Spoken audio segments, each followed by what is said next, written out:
സ്കൂളിൽ പോകുന്ന വഴിയാണ്. ഈ വശത്തായിട്ട് തോടുകൾ, ആ വശത്തായിട്ട് വയലുകൾ.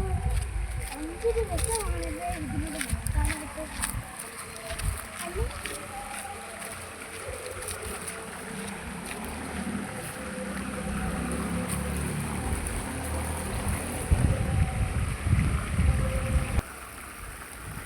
നിങ്ങൾക്കും പണ്ട് ഇങ്ങനത്തെ അനുഭവം ഉണ്ടായിട്ടുണ്ട്. എന്നാണോ സ്കൂളിൽ പോകുന്നത്?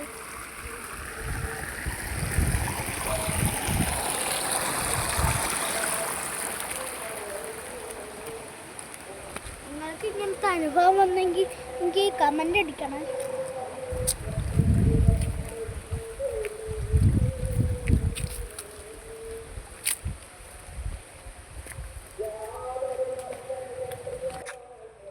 അപ്പോൾ ശരി കൂട്ടുകാർ, ഞാൻ സ്കൂളിൽ എത്താറായി. അപ്പോൾ നാളെ കാണാം.